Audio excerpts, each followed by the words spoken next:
welcome to this episode of Part of the Arts with me, your host, Rebecca Godden. Today we have Yvonne Maxwell with us. Now, Yvonne is a versatile actor based in Portsmouth, hailing from the vibrant northeast. With her foundation in acting from LIPA in Liverpool, she has thrived on stage, captivating audiences across Hampshire and the London Fringe. And this year marks a milestone for Yvonne as she steps into her first speaking role in a feature film. And she's also always adding to her repertoire of acclaimed short plays that she writes herself.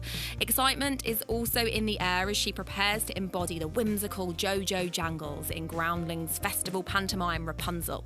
Meanwhile, she's diving into creative development for a theatre and education show with Phoenix Arts Centre, which I am in with her, which is super exciting, as we also act together by bringing history to life in the immersive experience that is 878 AD. Now, aside from acting, Yvonne has had an interesting journey with what she likes to call B careers or muggle jobs. From litter picking to hospitality and from sales to photography, she hopes that having such a wide range of experience will continue to inspire her characters and make her an even better actor. I hope you are as excited as me to unpick the eclectic world that is our lovely Yvonne. Enjoy the episode. Hello, Yvonne. Hi. Welcome to Part of the Arts. Thank you so much for coming on. Thank you for having me. Great to have you here. So what's the last thing you saw that left you with a spark? So that can be theatre, film, it can be a podcast, it can be a live band, it can be absolutely anything. Yeah. But I just love hearing what people have seen. So me and my partner Sam have just started The Great on Channel 4. Oh, what's that? I don't know. It's about, well, it's very loosely about Catherine the Great. Okay. But it stars Elle Fanning and what's his name, Holt, you know, from Skins. Nicholas Hoult. Nicholas Hoult. It's hilarious. It's like He's made a bit of a comeback, really, hasn't he? he's so good in it. Yeah. He plays like Peter the Tsar, and he's like he's a complete dickhead. He's like a proper fuckboy. Like, can I swear? Is that okay? Yeah. Okay. He's like really like posh sort of like kind of a character, a little bit like that, but also just like a total womanizer, no respect for women. But it is so sharp-witted. Yeah. And we've been watching it like every night. We absolutely love it. So like that is genuinely the most recent thing that I've been like, I'm telling everyone about it, and it's not new. Like it's on catch up. Okay, but this is good. I like this. I like a recommendation. It's been like 3 seasons. We're only halfway through season 1, and I've been told that the rest is great, but like it's finished, and I'm just discovering it. So that's good though, because you can binge it or you can watch it when you want. And we are like, and it's so sharp. It's like it's just really witty and. You know, it's beautiful. It's clearly high budget. There's great costumes. There's great actors. It's really funny, but it's well balanced. There's a good drama in it. You know, so would recommend. Thank you. Well, now it's getting to like the winter months. I feel like a good TV show that you can binge or you can watch when you want. It's been so long since we've had like a drama to watch. Like, I won't lie to you. I went out with a friend the other day and we were talking about TV, and she was like, "What have you been watching recently?" And I was like, genuinely. Gogglebox, Celebrity MasterChef, and Emily in Paris. And I felt okay, but we love Emily in Paris. We love you, Emily. It's vapid and it's rubbish, but it's the best thing on earth, and I love it. Don't you need that? Especially when you're in our industry, in our line of work, where it's quite stressful. It's high stress jobs, and actually it's nice to have that. It's totally aspirational. Like everyone in it looks beautiful, is perfectly dressed. It's just gorgeous to watch, isn't it? Like they're just always eating out, and you know, like I just don't understand how the singer can afford her clothes. Her clothes in her flat. I know. I mean, I know she lives with Emily, doesn't she? They so that one's kind of explained. They do, but yeah. And obviously when she starts going out with, we won't, no spoilers, but she starts going out with someone that has lots of money. Oh, yeah. So then that explains it. But But then she's all about being independent and not having, but she ran away from her rich dad. She's raising money to do Eurovision at one point. Like she's got no money, but she's walking around in what looks like serious. Oh my gosh, like couture. Gucci, couture, like literally. I don't know, but I love it. I'm here for it. I love it. But I was thinking about like, oh my God, I've not watched something with any depth in so long. I need to actually like get back to watching something that's not just reality TV, essentially. Then on the flip side, that does help creativity, doesn't it? Because you're actually watching something that you maybe respect or can get ideas from. You're not just switching off. You're kind of, you're fueling your brain in a different way. It's a total balance. Like there's nights where I come in and I don't want to think and want to stare at a wall. Don't want to be challenged, you know what I mean? I just want something comforting and you know, but actually I'd done that for like a couple of months and I was like, man, I need some good TV. Yeah. Like, no big releases had happened on Netflix. Like there hadn't been like a big, everyone's watching this in a while. So I was like, it was so off the cuff that we found the great, because I was like, just sort of flicking through Channel 4. I knew he would be like... That's tough sometimes in itself, finding something that you and your partner actually relate to and want to watch. So tough with us because we have quite different tastes, to be honest, as well. So we do kind of have to put up with each other's things a bit. But... And I can't stand when you like sit down of an evening, maybe you've got like your takeaway, you've got your dinner or whatever, and you're ready to watch something, but you're not already watching something. And it takes longer to find something than actually watch it, and I'm like, I'm done. I don't want to watch anything anymore. I hate when like we haven't picked a thing once dinner's ready. Like if we're gonna not sit at the table, it's like if a race. And I'm like the food is going cold, and we're just flicking through trying to find something to watch. That is my bugbear. Like I want to know what we're going to sit and watch whilst we're eating, if we're doing that, because obviously we do eat at the table sometimes. You're very civilised. Sometimes. Look at you. We do. Yeah, we do too. If we can be bothered to like drag the table out because it's like in the corner of the room, you know. Yeah. Ours is more just if we're like if we haven't caught up about our day yet, we will sit and eat together. That's if nice. If we have caught up about our day already. And if both of you need a bit of a, like we were saying, zone out, a bit of trash TV, or if actually just no immerse news. yourself. It's like, how was your day? Fine. How was your day? Fine. Done. You're like, it's been a day. I just need to sit here and stroke the dog. Yvonne has a very lovely dog called Rosie. I do. She's beautiful. She's gorgeous. So you've got a very kind of eclectic career, not just on stage, not just in front of the camera. You're also behind the camera doing your photography and headshots. You're also behind the stage kind of writing short scripts and short plays, which is amazing. Well, a little bit. I mean, I'll caveat that by being like, I could be a way more prolific writer. I'd love to be. Couldn't we all? But I do try and have done bits. Yeah, exactly. And do you know what? I think, again, with what we do all so many other jobs. And before we get on to the other jobs, that, you know, we have to earn money, and that takes away sometimes from that creativity because then we're drained and we need to sit and watch trash TV with our dog or our cat and just have a minute. And then that creativity for writing sometimes slips. So that's how I find it anyway.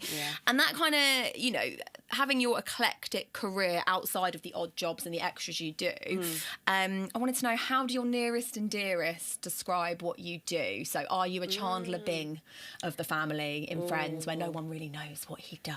Oh, I get you. Yeah, no, I get you drifter with that question. It is a very millennial, and maybe boomer. So I would say my mum, my sister, my partner, they obviously know You're quite close, well. you're really close people. People. I think like maybe I think for people it's hard to keep up. Most people don't know what I'm doing, just in the sense of like, because it changes so infrequently, and you do short jobs. You do jobs for a day, you do jobs for like a week, you do jobs for a few months, and so it's hard for people sometimes to keep up. And to kind of know the realities of what it actually is. You know, I'll say, for example, like I texted my dad the other day saying, oh, I'm doing research, something we're doing together. I'm doing research and development on a new theatre and education show about vaping. He doesn't know really what that means. But like, well, he might. I was actually saying the same thing to my dad on the phone last night, and he was like, that sounds interesting. Yeah, that's what you say when you don't know what it is, Dad. And like, for people in the industry, I'd just say Thai, like, you know what I mean. But I just need theatre and education. And also, people don't know what an R&D is. I literally research and development in theatre and education rather than R&D and Thai. You know what I mean? For vaping. Yeah. Like. Use as few words as possible. Yeah, exactly. So I actually think people kind of know a bit more with like the acting side of things. People haven't got a clue what I'm up to day to day because it does change so frequently. Do you find Sam, your partner, even finds it hard to keep up? He has no idea. Yeah, Nick doesn't. My husband doesn't really. So I'm like, funny. I basically say to him, look at the diary. We've got a joint diary, and I'm like, oh, look at the diary. I actually don't even know what I'm doing next week. We need to get on a joint diary, but I'm a very analog. I have a paper diary, and that works for me. So to actually put that into some kind of a joint computer diary like would doing be. 2 diaries. I'd be like doing 2. Yeah. But I just have to basically send him a photo.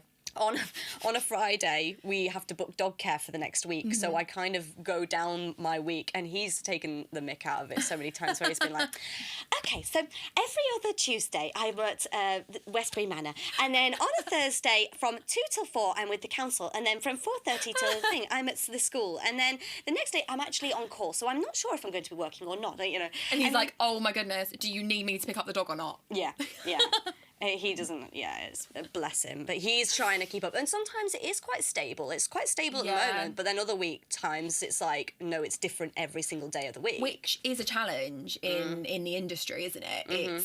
There's not a lot of consistency from month to month, or even from week to week, or like you were saying, even day to day. But I love that, actually. Like, I never thought I would, and that's for years I was trying my best just to have the most consistent day job, so that when I did have like other stuff come up with acting things, that I would feel like I had the space for that chaos. Yeah. Actually, I find that I'm much readier to be kind of like flexible and jump in and out of things when my whole life looks like that, and it's not separate kind of like, oh, I've got this one day job that I go to 9 to 5, and then sometimes I get to do something really fun.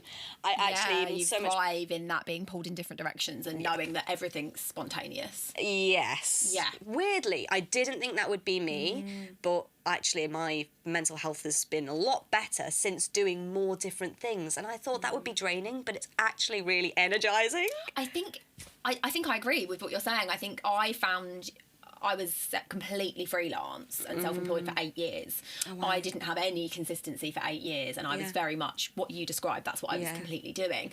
And then post-COVID, obviously we were all rebuilding. We don't need to go into that. Everyone within the arts knows what everyone went through. So I got a part-time job within the arts, and I'm still in that. I've worked my way up, and I'm associate director at that company now, that theatre company, and I adore it. But that was my first kind of step into, oh shit, consistency. I've got 25 hours a week that I have to do in regular days. Obviously, again, it's the arts, so that isn't always regular. I can be flexible and I can change my days, but when I've got quieter periods with my other creative projects, it is just Monday to Wednesday I work for that company. So that was really difficult for me, for that shift. When I got that job, when they were like, you know, this job will be on payroll and you will be contracted to deliver 25 hours a week during usual days unless a specific project. And taking things like changes annual leave. Oh my gosh, and toil, which is time in lieu. If you work extra and they don't have the funding to pay you for the extra, which is often the case in the arts, you got to then like take that back and juggling it all. And like I feel like I'm finally 3 years later in the swing of that, and also I've kind of done my time in the company that they are really great at letting me be flexible with when other projects come in, and like with the R&D we're doing, I'm taking time off of that job. I'm taking my toil. And also because they want to keep you, because it's like, you're now an asset. And more consistent. You've shown you can do that. And also I think they really appreciate that the other things that I do feed into me being a great associate director, because that's so true. I'm also the other side of it. I'm not just directing and facilitating there. I'm also performing as an actor, I'm directing elsewhere, I'm producing elsewhere, I'm doing stuff like this, you know, and it just all ties into each other. But honestly, like going back to your kind of, from everything being, for want of a better word, chaotic, to only half of it being chaotic, and trying to fit that into a stable that has been hard. I've got that trouble at the moment, because so over the summer I was like, I got offered this like fixed term, it's only 2 months, but like or 2 and a bit months, like 3 days a week doing this job. And I was like, actually, I've got a Panto coming up, and that fits in perfectly just before the Panto. So and I've got no other acting work in that time, so it's probably safe to assume it's not going to come in at this point. I will book that job, and that's going to keep me consistent through up until I go off for Panto. And obviously, as soon as I'd signed on the dotted line, like, other opportunities started to filter in, and it's not flexible. No. It is to a certain extent, and I have actually been able to kind of work around to do some of these other opportunities like the TIE, but not 100%. No. So you just have to make the best decision that you can at the time that it comes in. You know, you've just got to, and also I look at me booking that job is great for my experience in all the other aspects of my life. So it's absolutely not a kind of like, oh, I've just missed out. Like, I'm just growing in a different way for a bit. And that's actually super important, that what you've just said there with, I'm growing in a different direction, in a different way, and I've taken this project, and I've just got to trust that was the right thing. And at that moment, and even if something else comes in, it's like, well, no, I took this, but that's super hard. How hard is that? It's FOMO, obviously. You're like, I would have loved to have done that. I would have loved to have done that. And also, everything comes at once. Like this month, I am literally working every single day of the month. Don't get me wrong, I'm not complaining because it's money. Everything's paid, which is amazing. But I bet you anything, your January is looking quiet. Yeah, I've got nothing in January at the moment. Me too. Apart from the organisation I work for, and even that's quiet. Halloween, Christmas, like... It's always... I think I forget every year, though. Yeah. Every year it gets to October and I'm like, oh, my God, I've never been so busy in my life. And I'm like, yes, you have, Becca, every year. Every year. Yeah. Like, how do you forget this? I do that as well. How do you? I really do that. And I'm so grateful because I'm doing an R&D, I'm performing in a Halloween, ghost stories show. I'm at 878, where both of us currently act as Anglo-Saxons in our lovely Wimples. Yeah. And that's, they've got their own Halloween stuff. I love Halloween. It's one of my favourite holidays. So to be doing stuff to do with that. Yeah, totally. It's amazing. And I'm not working on Halloween this year, so I get to actually... I know, because you normally do scare acting. Well, not normally. I did scare acting last year, okay. so it wasn't like something I've done like loads and loads. Yeah. But I had hoped to be doing that again this year. Yes. Yeah, contracts, things changed, and I'm not doing it. You can enjoy Halloween. But I can get to come and see me in ghost stories. So you've always got to look for the positive, if you can. Like you've got to look for the kisses and the wishes. You'll probably get a comp because it's within the company. Yeah. Come and see us. Yeah. Me and Tash. Yeah, lovely. Come and see us. Great hall. Lovely. So we've spoken about kind of how your nearest and dearest would describe you. It sounds like you've got a great network and most people do actually kind of know what you do. Yeah, maybe not so much like other family members or... I get things sometimes about like, Becca she just kind of flits about. Yeah. I'm like, I don't flit. I work I very don't hard. know. I actually am not sure, which probably means there is a little bit of confusion. Yeah. But I don't really mind. I'm so preoccupied with just getting on with it. And also, isn't it nice sometimes because we're so... I think we put our heart and soul into work when you work in the arts. Like, it's nice when it's not that big a deal. And it's nice when it's not spoken about all the time because you're like, actually, when I'm socialising with my family or with my friends that aren't within my industry, I don't actually always want to talk about it because it does consume me a lot. In a good way. I fucking love it, otherwise I wouldn't do it. Yeah. I don't think you can be in this industry if you don't love it. But actually at the same time, you do need that kind of... You do need to be taken out of it sometimes. Otherwise, it can just become absolutely everything. And I think that can be dangerous in anything. Yeah, definitely. Putting all your energy in one thing. Absolutely. And like just focusing on what everyone else is doing as well. Yeah. Like I'm so interested to hear how like my sister's business is going and how my cousin's business is going and exactly. And that kind of brings me on to obviously being interested in other industries and other jobs. Oh yeah.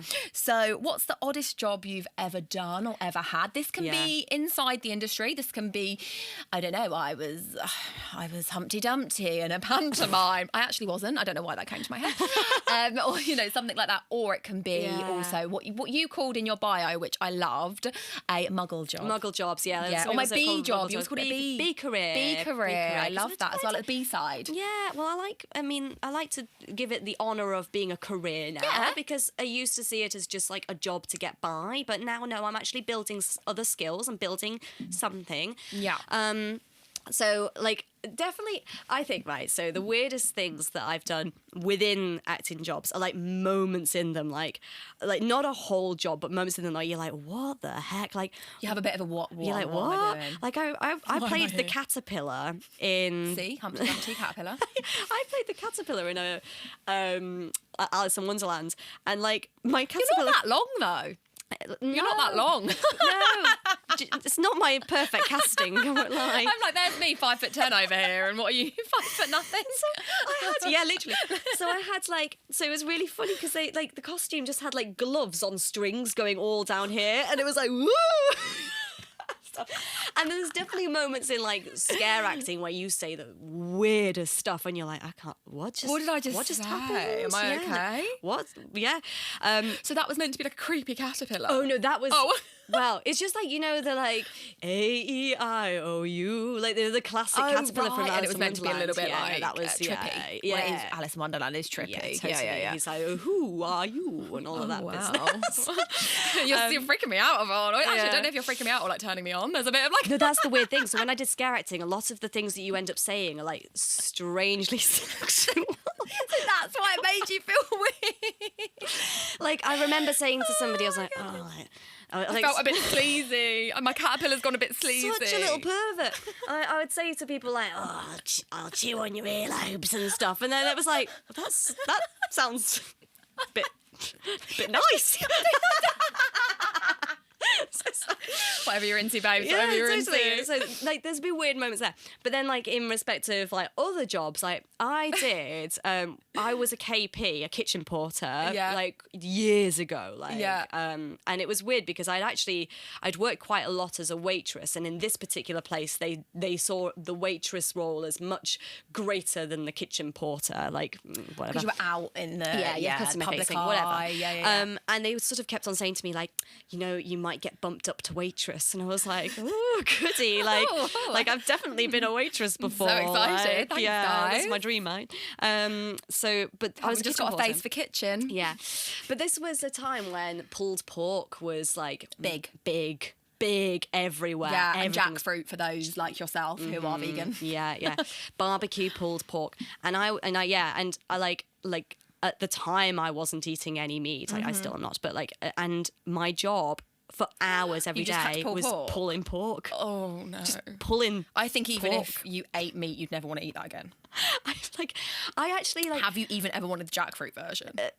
I have had the jackfruit. Hang on, didn't we have it at a wedding recently? Yeah, we did. I like jackfruit. I just not a huge fan of barbecue in general stuff. Yeah, it's just like it can be too sweet.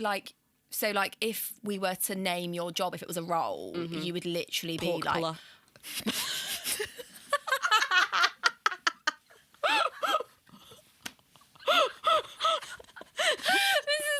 This is turning into a different kind of podcast, guys. Yeah, so that was pretty weird. I was going to say something. I was going to be like, you're like pork puller bitch. You know what I mean? Like, you were just literally like that. Yeah, that was a weird job. I love that for you. What another weird job that I've done, and it's not weird in the sense of like the job isn't weird, it's just something I never expected to do and to enjoy, is I work for the council doing litter picking. Yeah. And I'm a bin lady. You know what? And she actually, this is true. I like it. I've had conversations with Yvonne about this many a times. Once around a wedding dinner table while we were eating. Getting very enthusiastic about the bins. It's a lovely job.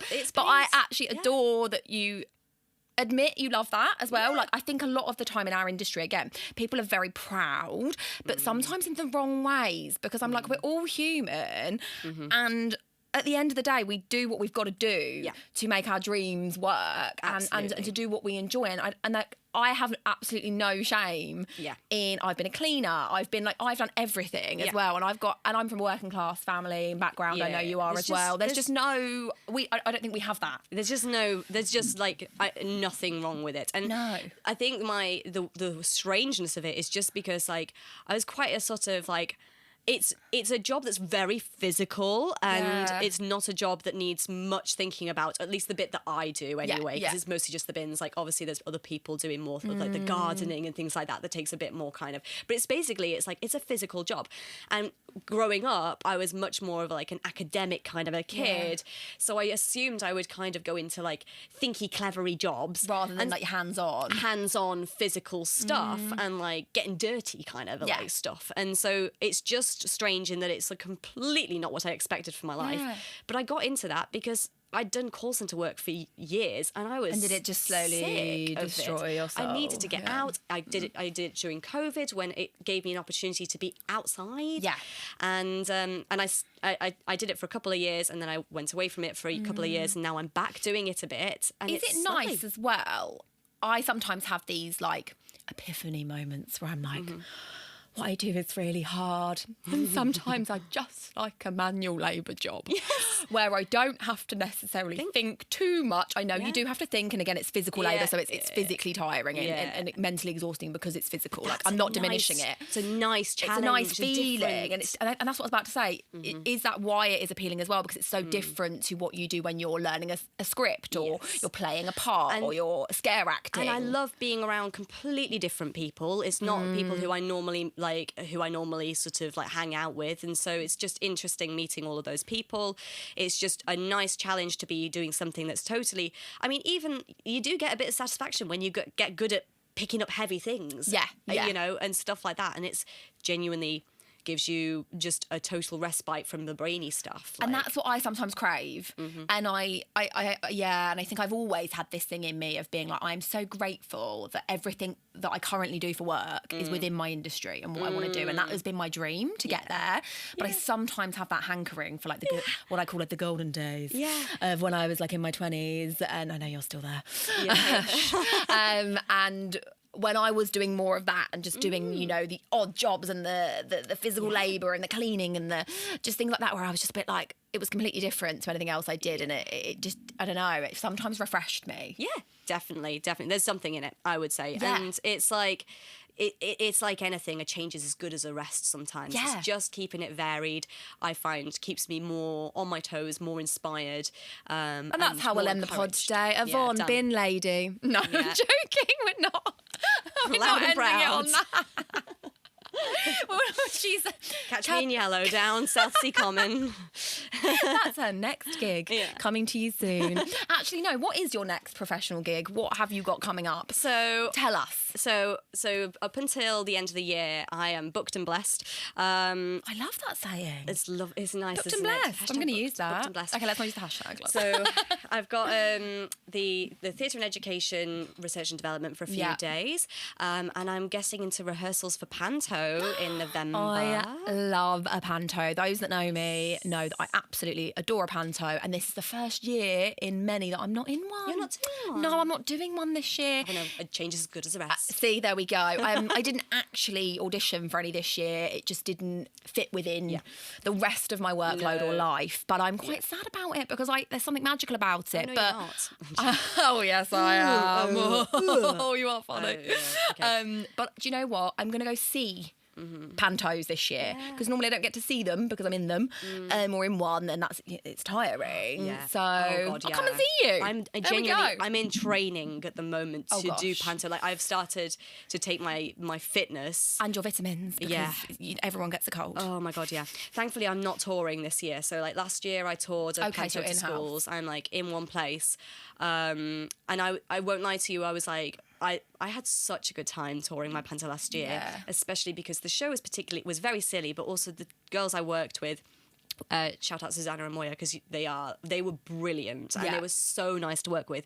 But that's not always the case when you work in those kind of things. And it's not. And I know that the enjoyment of the job there is like a lot of it is sitting in a van chatting with people. And if you don't have that connection, it is going to be hard work. Yeah. And it's very hard work. So if you don't have that lovely support system around you, it becomes a bit of a drain. It can be a drain. Like, it's it's very long hours. It's lots of heavy lifting. It's very physical. You're away away from home, and to be honest, it's not great pay.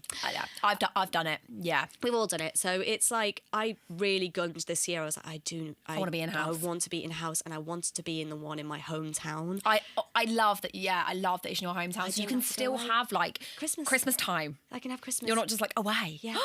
Totally. What is that? Like the lovely. It's like I feel very jammy and I feel very pleased, but I did gun for it. I knew that's what I wanted. Yeah. And good for you. Like you went out and got it. I went out and got it, and I feel quite proud of myself for that. I've now just got to do it, which is a scary bit.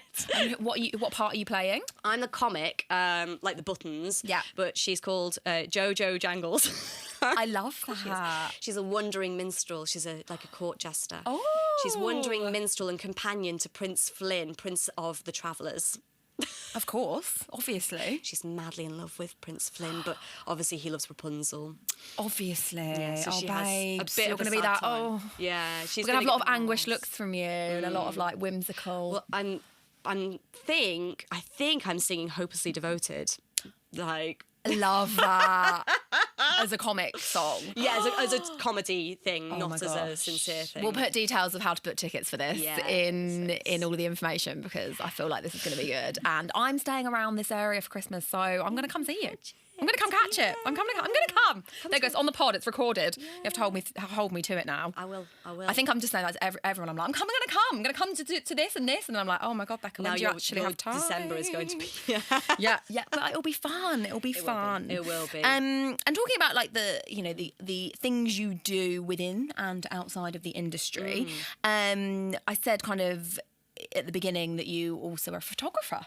Yeah, that is like. It's like would you call it a side hustle? Very much a side hustle, because it's So the story of that is, so a couple of years back, I was working in a cafe, and I say this was kind of in the time when I was like, I just need a day job that I go to every day, and it requires very little from me, so that I can have my energy for my acting work, as we discussed. Writing. Yeah, actually, I find it more encouraging and energizing to be doing lots of different things and to not be in something that I find boring every day. It's a grind and you feel depleted at the end of it, and then you don't have creative energy because you've got no energy, because you're just like, because you're bored. Yeah. Because you're bored and you're not challenged. Literally, yeah. So I'd been doing that a while, and there was a few issues just in respect of like hours. My hours were changing, and so I decided, you know what, enough is enough.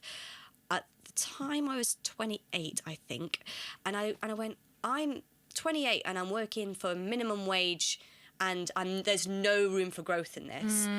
Like, at some point I'm going to have to do things like take maternity leave and things like that, and so that was like a future barrier that you were thinking of. I was genuinely like, I can't keep doing this. I'm going to have to find a better way of sustaining myself between these acting jobs, because I just can't keep working at an absolute base minimum. I have to be in something that's going to allow me flexibility, but also puts me in a slightly better financial position and things like that. So I quit. And I love that. I love it when someone just says, I quit. I know. I didn't leave, I quit. I pretty much quit. There's power in that word. I did hand in my notice, but it was like a week. Yeah, but you know quit. What I mean? I quit. Yes. Don't stop making it sound all nice. Yeah. You quit. So I left, and I said to Sam, I was like, we need... thankfully, my partner is like at a point where he could like sustain the both of us like financially for like just a few months, while I just re-pivoted, just had a moment and went, what am I going to do? I said, it's going to be an investment for the two of us if I can spend a little bit of time upskilling or just finding a better way, essentially. And I'm not going to do that whilst I'm just sat in this job. Yeah. So I bought a camera. Love this. For 200 quid. That's pretty good, you know. Second hand. Well, you know what though? I think if you're trying something, absolutely, it's always good to get that kind of second hand. The worst thing that can happen is I've got really nice holiday pics now, like because I've got a great camera. I've got a great camera. Or a great camera for self-tapes. Exactly. I won't use my phone. I'm going to use this good camera and tripod. And that I do. There we go then. So I bought that, and I started just taking headshots of like some friends for fun, just to kind of see if I could learn how to do it, and I'm kind of getting a little bit better at it. And so I keep it as like a side side hustle, and there's times where I'm like, for example, my January, very quiet. So actually, and also In January December, is when we're all kind of thinking, everyone wants oh, new I could do a new headshot. You know, I've had my busy Halloween, Christmas period, and actually now I need to So my get back out there. marketing will ramp up in December because Fun. I want to try and fill in a few more dates in January to get that. But like, quite frankly, I don't have the time to do it until the end of the year now. Yeah. I've So got you kind of one. can open the bookings. I can open the bookings and I can close them. And like, And you do lovely like site-specific shots, don't you? Like outside. all on location. Yeah. So I have like 3 or 4 different places that I know have some shelter, can be shot any time of. Can do a quick like overchange. Yeah, you can change Yeah. easily. There's if it starts to rain, you can go in and you can continue working. Yeah. There's not too much human traffic.